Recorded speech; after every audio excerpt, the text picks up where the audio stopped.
पिछले भाग में हमने पढ़ा कि प्रेमचंद का जन्म वाराणसी के निकट लम्ही गांव में हुआ था।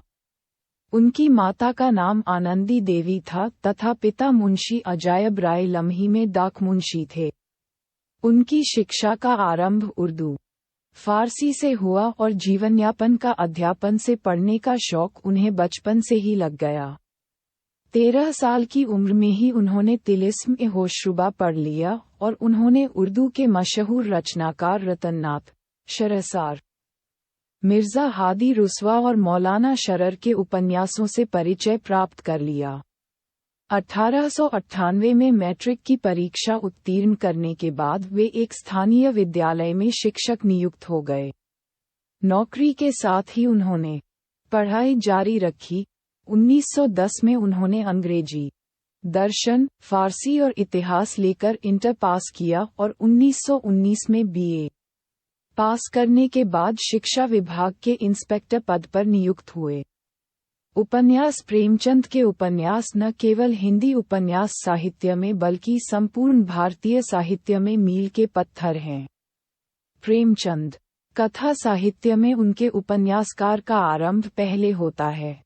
उनका पहला उर्दू उपन्यास अपूर्ण, असरारे माबिद उर्फ देवस्थान रहस्य, उर्दू साप्ताहिक, आवाज ए खल्क में 8 अक्टूबर 1903 से 1 फरवरी 1905 तक धारावाहिक रूप में प्रकाशित हुआ।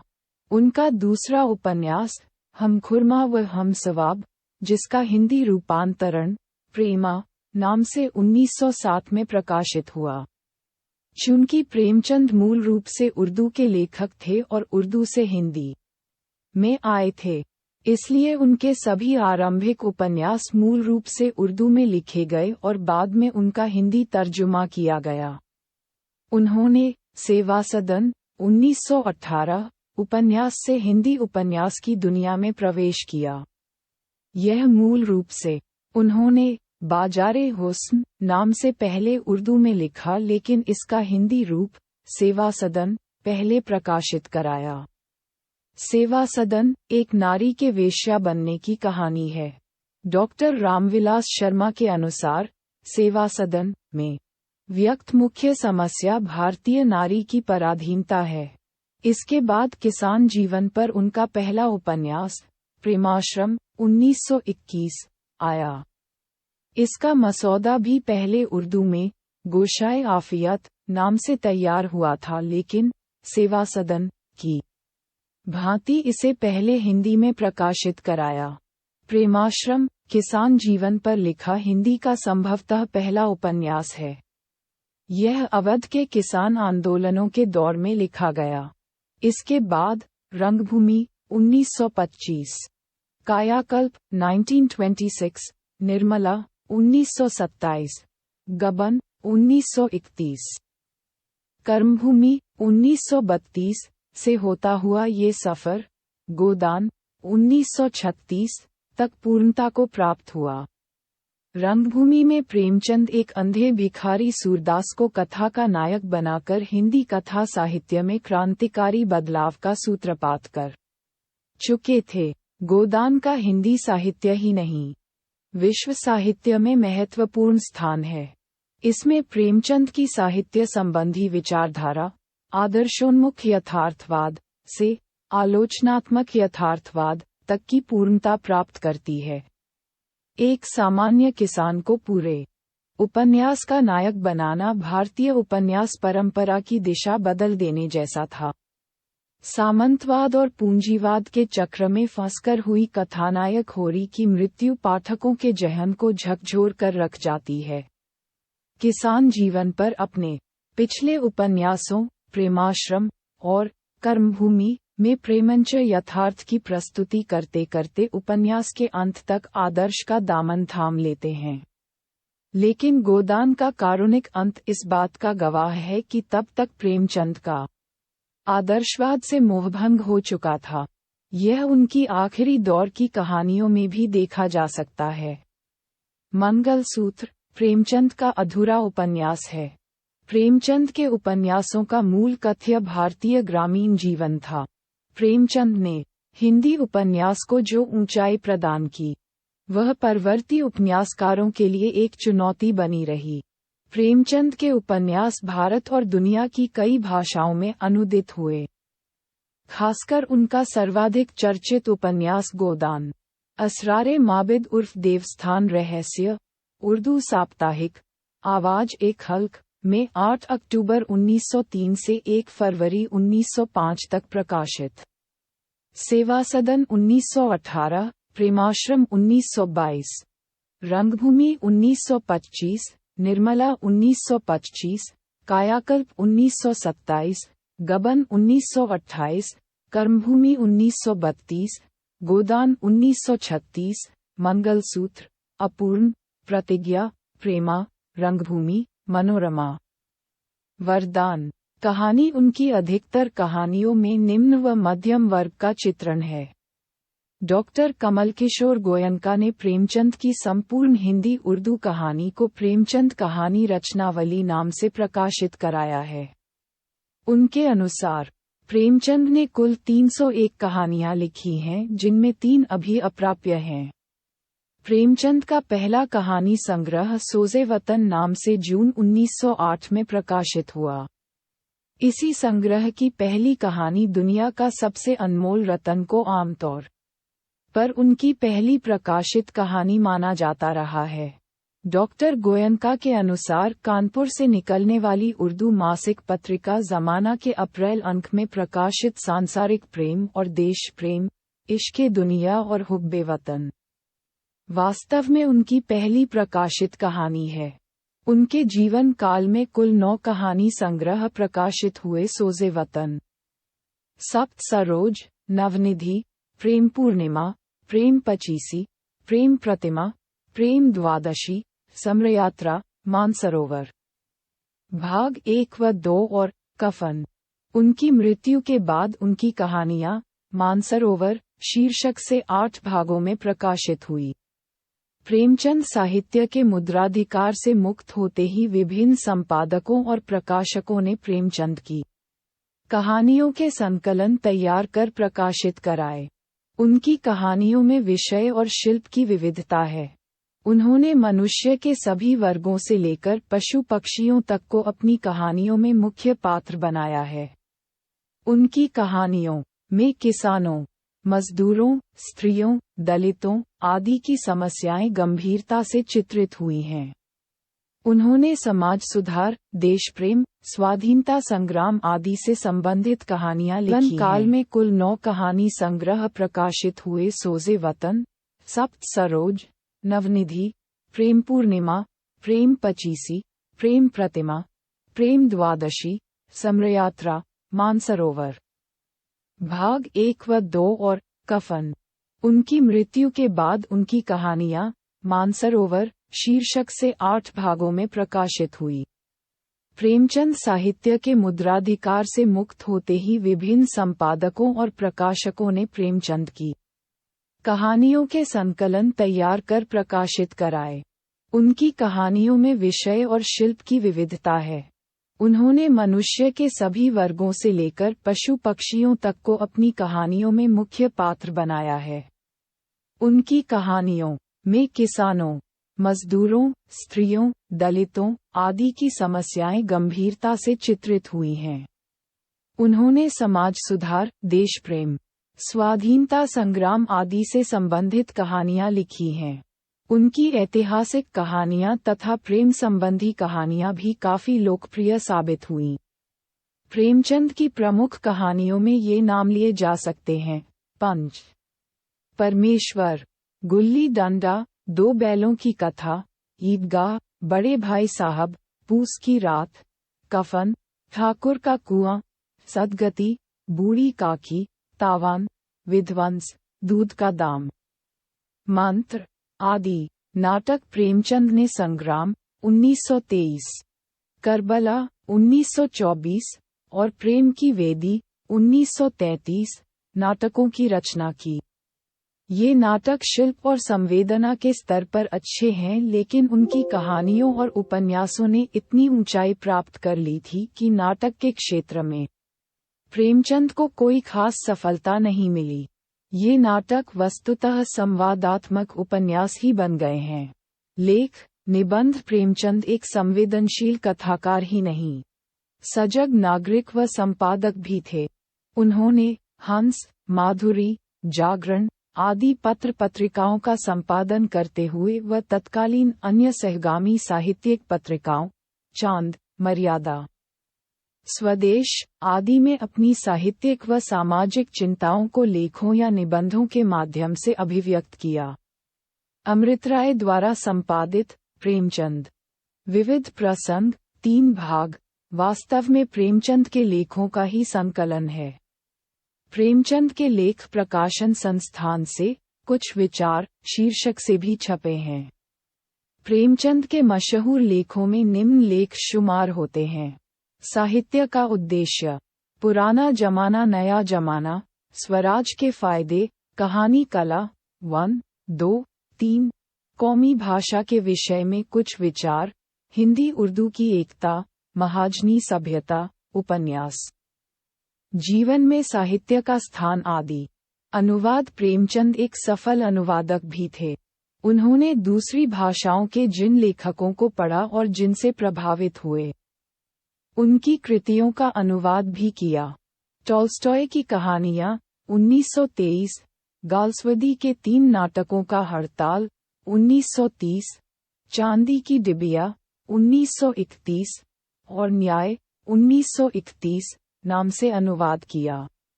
आजाद कथा उर्दू से रतननाथ सरशार, पिता के पात्र पुत्री के नाम, अंग्रेजी से जवाहरलाल नेहरू, उनके द्वारा रतननाथ सरशार के उर्दू उपन्यास फसान-ए-आज़ाद का हिंदी अनुवाद आज़ाद कथा बहुत मशहूर हुआ। विविध बाल साहित्य, रामकथा, कुत्ते की कहानी, जंगल की कहानियां, दुर्गादास विचार, प्रेमचंद, विविध प्रसंग, प्रेमचंद के विचार, 3 खंडों में, संपादन, मर्यादा, माधुरी, हंस, जागरण समालोचना। प्रेमचंद उर्दू का संस्कार लेकर हिंदी में आए थे और हिंदी के महान लेखक बने। हिंदी को अपना खास मुहावरा और खुलापन दिया। कहानी और उपन्यास दोनों में युगांतरकारी परिवर्तन किए।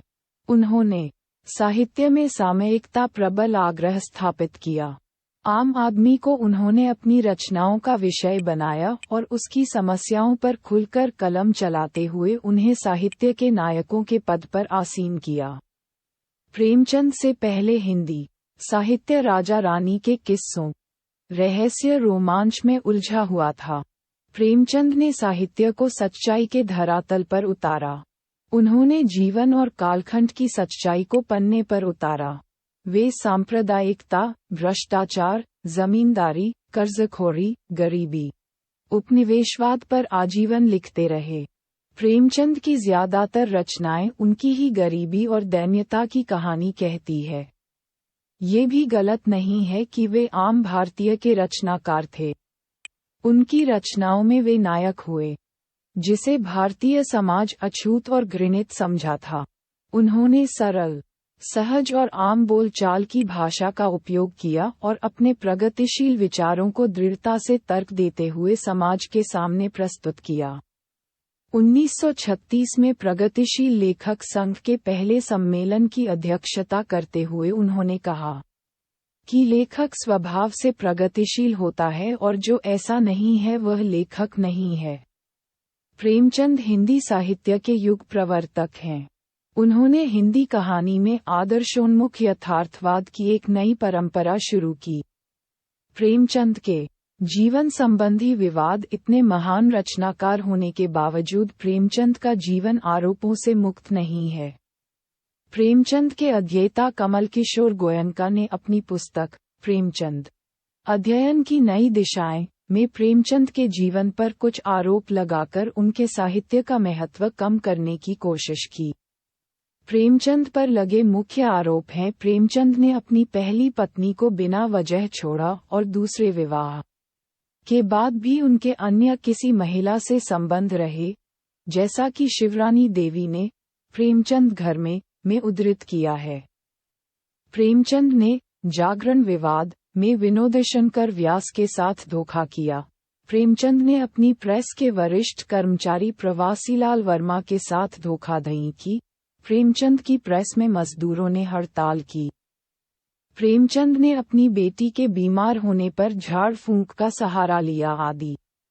कमल किशोर गोयनका द्वारा लगाए गए ये आरोप प्रेमचंद के जीवन का एक पक्ष जरूर हमारे सामने लाते हैं जिसमें उनकी इंसानी कमजोरियां जाहिर होती है, लेकिन उनके व्यापक साहित्य के मूल्यांकन पर इन आरोपों का कोई असर नहीं पड़ पाया है। प्रेमचंद्र को लोग आज उनकी काबिलियत की वजह से याद करते हैं जो विवादों को बहुत कम जगह देती है। मुंशी के विषय में विवाद प्रेमचंद को प्रायः मुंशी प्रेमचंद के नाम से जाना जाता है। प्रेमचंद के नाम के साथ मुंशी कब और कैसे जुड़ गया, इस विषय में अधिकांश लोग यही मान लेते हैं कि प्रारंभ में प्रेमचंद अध्यापक रहे। अध्यापकों को प्रायः उस समय मुंशी जी कहा जाता था। इसके अतिरिक्त कायस्थों के नाम के पहले सम्मान स्वरूप मुंशी शब्द लगाने की परंपरा रही है। संभवतः प्रेमचंद जी के नाम के साथ मुंशी शब्द जुड़कर रूढ़ हो गया। प्रोफेसर सुखदेव सिंह के अनुसार प्रेमचंद जी ने अपने नाम के आगे मुंशी शब्द का प्रयोग स्वयं कभी नहीं किया। उनका ये भी मानना है कि मुंशी शब्द सम्मान सूचक है जिसे प्रेमचंद के प्रशंसकों ने कभी लगा दिया होगा। ये तथ्य अनुमान पर आधारित है, लेकिन प्रेमचंद के नाम के साथ मुंशी विशेषण जुड़ने का प्रामाणिक कारण ये है कि हंस नामक पत्र प्रेमचंद एवं कन्हैयालाल मुंशी के सह संपादन में निकलता था, जिसकी कुछ प्रतियों पर कन्हैयालाल मुंशी का पूरा नाम न छपकर मात्र मुंशी छपा रहता था। साथ ही प्रेमचंद का नाम इस प्रकार छपा होता था, हंस की प्रतियों पर देखा जा सकता है। संपादक मुंशी प्रेमचंद, हंस के संपादक प्रेमचंद तथा कन्हैयालाल मुंशी थे, परंतु कालांतर में पाठकों ने मुंशी तथा प्रेमचंद को एक समझ लिया और प्रेमचंद मुंशी प्रेमचंद बन गए। ये स्वाभाविक भी है। सामान्य पाठक प्रायः लेखक की कृतियों को पढ़ता है, नाम की सूक्ष्मता को नहीं देखा करता। आज प्रेमचंद का मुंशी अलंकरण इतना रूढ़ हो गया है कि मात्र मुंशी से ही प्रेमचंद का बोध हो जाता है तथा मुंशी न कहने से प्रेमचंद का नाम अधूरा अधूरा सा लगता है। विरासत प्रेमचंद ने अपनी कला के शिखर पर पहुंचने के लिए अनेक प्रयोग किए। जिस युग में प्रेमचंद ने कलम उठाई थी, उस समय उनके पीछे ऐसी कोई ठोस विरासत नहीं थी और न ही विचार और प्रगतिशीलता का कोई मॉडल ही उनके सामने था। लेकिन होते होते उन्होंने गोदान जैसे कालजयी उपन्यास की रचना की जो कि एक आधुनिक क्लासिक माना जाता है। उन्होंने चीजों को खुद गढ़ा और खुद आकार दिया। जब भारत का स्वतंत्रता आंदोलन चल रहा था तब उन्होंने कथा साहित्य द्वारा हिंदी और उर्दू दोनों भाषाओं को जो अभिव्यक्ति दी, उसने सियासी सरगर्मी को, जोश को और आंदोलन को सभी को उभारा और उसे ताकतवर बनाया और इससे उनका लेखन भी ताकतवर होता गया। प्रेमचंद इस अर्थ में निश्चित रूप से हिंदी के पहले प्रगतिशील लेखक कहे जा सकते हैं।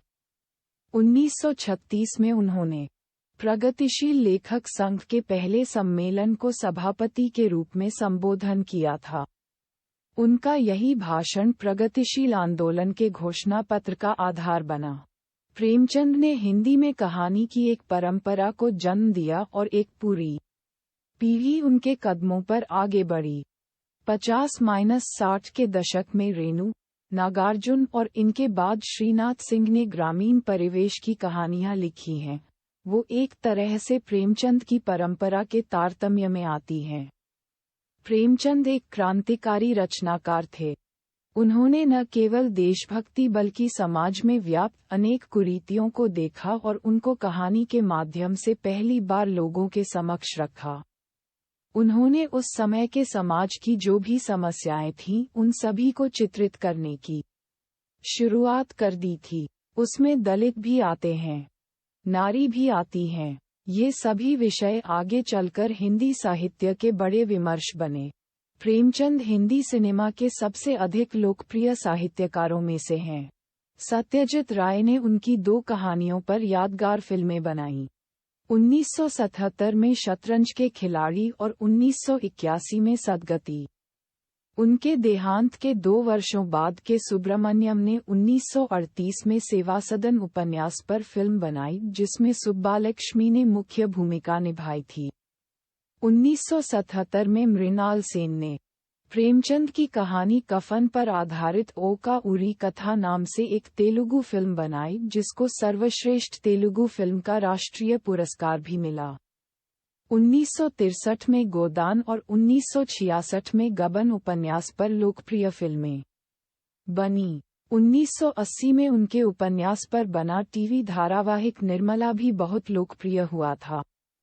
प्रेमचंद संबंधी नए अध्ययन हिंदी साहित्य व आलोचना में प्रेमचंद को प्रतिष्ठित करने का श्रेय डॉक्टर रामविलास शर्मा को दिया जाता है, परंतु यह एक गलत धारणा है। दरअसल एक कहानीकार और उपन्यासकार के रूप में प्रेमचंद की लोकप्रियता उनके जीवन काल में ही इतनी ज्यादा थी कि उन्हें उपन्यास सम्राट कहा जाने लगा था। प्रेमचंद को स्थापित करने वाले उनके पाठक थे, आलोचक नहीं। प्रेमचंद के पत्रों को सहेजने का काम अमृत राय और मदनगोपाल ने किया। प्रेमचंद पर हुए नए अध्ययनों में कमल किशोर गोयनका और डॉक्टर धर्मवीर का नाम उल्लेखनीय है। कमल किशोर गोयनका ने प्रेमचंद के जीवन के कमजोर पक्षों को उजागर करने के साथ साथ प्रेमचंद का अप्राप्य साहित्य 2 भाग व प्रेमचंद विश्वकोश 2 भाग का संपादन भी किया है। डॉक्टर धर्मवीर ने दलित दृष्टि से प्रेमचंद साहित्य का मूल्यांकन करते हुए प्रेमचंद सामंत का मुंशी व प्रेमचंद की नीली आंखें नाम से पुस्तकें लिखी हैं।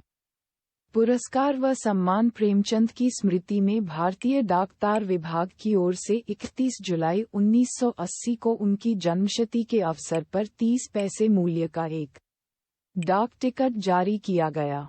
गोरखपुर के जिस स्कूल में वे शिक्षक थे, वहां प्रेमचंद साहित्य संस्थान की स्थापना की गई है। इसके बरामदे में एक भित्तिलेख है जिसका चित्र दाहिनी ओर दिया गया है। यहाँ उनसे संबंधित वस्तुओं का एक संग्रहालय भी है, जहाँ उनकी एक वक्ष प्रतिमा भी है। प्रेमचंद की 125वीं सालगिरह पर सरकार की ओर से घोषणा की गई कि वाराणसी से लगे इस गांव में प्रेमचंद के नाम पर एक स्मारक तथा शोध एवं अध्ययन संस्थान बनाया जाएगा। प्रेमचंद की पत्नी शिवरानी देवी ने प्रेमचंद घर में नाम से उनकी जीवनी लिखी और उनके व्यक्तित्व के उस हिस्से को उजागर किया है जिससे लोग अनभिज्ञ थे। ये पुस्तक 1944 में पहली बार प्रकाशित हुई थी, लेकिन साहित्य के क्षेत्र में इसके महत्व का अंदाजा इसी बात से लगाया जा सकता है कि इसे दोबारा 2005 में संशोधित करके प्रकाशित की गई। इस काम को उनके ही नाती प्रबोध कुमार ने अंजाम दिया। इसका अंग्रेजी व हसन मंजर का किया हुआ उर्दू अनुवाद भी प्रकाशित हुआ। उनके ही बेटे अमृत राय ने कलम का सिपाही नाम से पिता की जीवनी लिखी है। उनकी सभी पुस्तकों के अंग्रेजी व उर्दू रूपांतर तो हुए ही हैं। चीनी, रूसी आदि अनेक विदेशी भाषाओं में उनकी कहानियां लोकप्रिय हुई हैं। प्रेमचंद जी का स्वाभिमान। शिवकुमार गोयल अलवर के राजा बहुत अध्ययनशील थे। प्राचीन कथाओं के साथ साथ वह वर्तमान समय के प्रख्यात लेखकों की कहानियां, कविताएं तथा उपन्यासों का अध्ययन किया करते थे। मुंशी प्रेमचंद जी की कहानियों तथा उपन्यासों ने उन्हें बहुत प्रभावित किया। उन्हें किसी से प्रेमचंद जी की आर्थिक स्थिति के बारे में पता लगा। उन्होंने सोचा कि यदि इस महान लेखक को सपरिवार बुलवाकर ससम्मान अलवर में बसा लिया जाए तो वह निश्चिंत होकर साहित्य सृजन कर सकेंगे। राजा ने भावपूर्ण शब्दों में पत्र लिखा, मैं आपकी कहानियां तथा उपन्यास बड़े चाव से पढ़ता हूँ। उन्होंने मुझे आपका भक्त बना दिया है। मैं चाहता हूँ कि आप हमारा आतिथ्य स्वीकार करें। आपको 400 रुपये मासिक भेंट किया जाएगा। रहने सहने की सुविधा राज्य की ओर से मिलेगी। मुझे आप जैसे सुविख्यात लेखक का सान्निध्य प्राप्त करने में गर्व होगा। मुंशीजी ने पत्र पढ़ा और उसे अपनी पत्नी शिवरानी को दिखाया। उनकी पत्नी बोली, आपने कलम की मजदूरी से ही जीवन निर्वाह का संकल्प लिया है। राजा से सुख सुविधाएं लेकर क्या करेंगे? मुंशीजी ने राजा को जवाब लिखा, मेरे लिए यही बहुत है कि आप मेरी कहानियां तथा उपन्यास रुचि से पढ़ते हैं। क्षमा कीजिए, मैं आपकी पेशकश स्वीकार करने में असमर्थ हूँ।